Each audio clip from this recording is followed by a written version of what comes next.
Vamos lá? Bom, mais um Podtex aqui. Pô, eu achei que o pessoal me sacaneou. Primeiro que me deixaram sozinho aqui. E não bastasse me deixar sozinho, tô vendo a pauta aqui, eu tô parecendo um cavaleiro do apocalipse. Mas vamos lá. O que que temos aqui? Primeira coisa que eu queria falar um pouquinho aqui sobre reforma tributária. É difícil entrar numa série de detalhes. O que eu consigo falar que nesse momento muitas empresas já se prepararam muito, estão ainda influenciando o PLP 108, né? Tem muita redação nova para chegar, então vale a pena sim ficar atento. Já começamos a identificar pontos de, não vou dizer divergência, mas pontos talvez de dúvidas muito forte com relação a alguma tributação específica para alguns setores, mas o mais relevante, e é o que está na pauta, que está todo mundo esperando, é o regulamento. Todo mundo quer saber cadê o regulamento da CBS, que a partir do ano que vem nós já vamos ter o bendito 1%, né? Que muito provavelmente não será pago.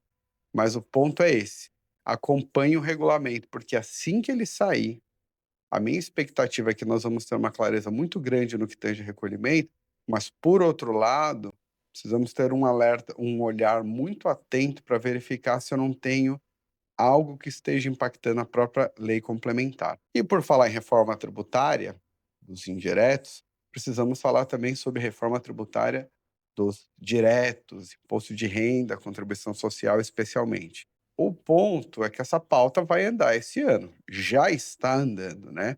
Isso passa especialmente por tributação de dividendos, não só, óbvio, uma série de questão de tributação de fundos, de aplicações financeiras.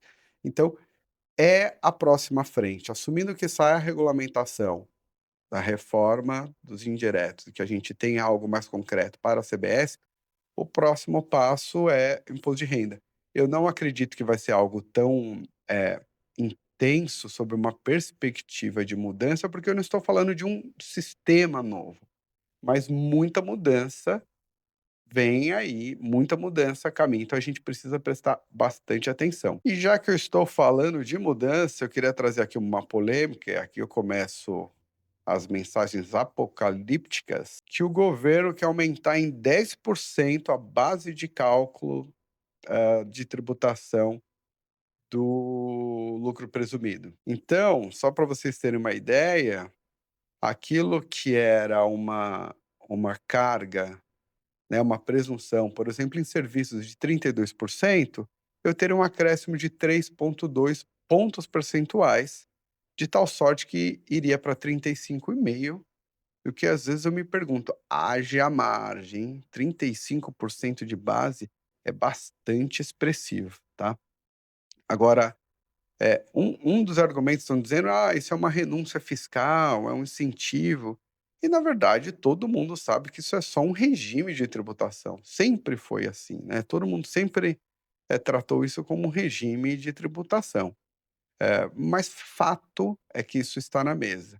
Enquanto tem muita gente defendendo o aumento dos 78 milhões, que é o limite do lucro presumido, o governo vem, na verdade, o que ele quer aumentar é a base de cálculo. Pois é. Outro tema, e uma notícia que saiu aqui no Valor Econômico, de que a Fazenda quer restringir o uso de prejuízo fiscal para pagar impostos. Segundo a Fazenda, prejuízo fiscal foi utilizado e muito nesse ano, tá? Aparentemente, em 2024, perdão. Um volume supostamente 26% superior ao que foi utilizado em 2023. Aqui é uma coisa engraçada, né? Eu tenho aqui uma convicção pessoal que o prejuízo ele não deveria sequer ter alguma limitação. Porque como eu restringo uma limitação de utilização de prejuízo e exijo imposto de renda, né?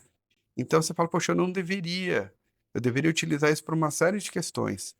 E o fisco, em alguma medida, quer restringir, o que não me parece fazer sentido, porque no final do dia eu tenho que pagar imposto de renda tendo prejuízo. Não é algo que me pareça ser algo muito justo, mas a verdade é que é uma realidade, não só no Brasil, mas em uma série de países. Eu costumo até brincar, o seu principal sócio, e isso, veja, não estou criticando nenhum governo, mas qualquer país você tem o seu principal sócio é o próprio governo, porque sobre toda venda, por exemplo, você vai ter ali um VAT, um tributo sobre o consumo, independente de ter ou não lucro. Então, aqui no Brasil, e isso é histórico, né, em diversos governos, você vai pagar tributo sobre a sua receita, ou seja, independente de ter lucro, você vai pagar tributo. Em algumas situações, mesmo tendo um prejuízo, você ainda paga uma parte de imposto de renda.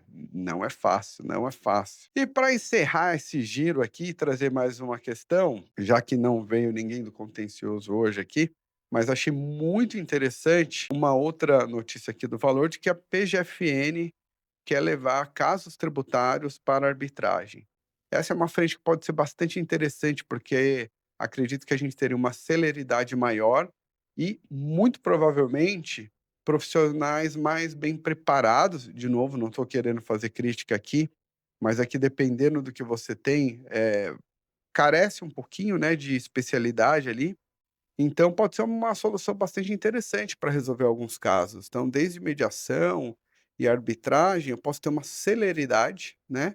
E mais do que isso, dependendo num contexto, por exemplo, de um M&A, de uma empresa que não está numa situação muito boa, mas que é um ativo interessante, eu consigo resolver esse problema mais rápido.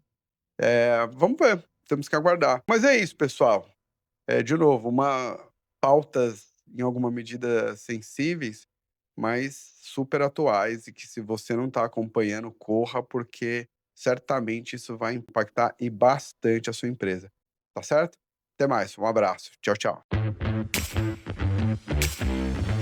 Quando eu olho para uma matriz de decisão, ninguém quer estar aqui no cenário 3. Vai ter que enfrentar. Vai ter que enfrentar. Então agora a alíquota é uma base de 15%. A ideia é acabar com a história do grossap.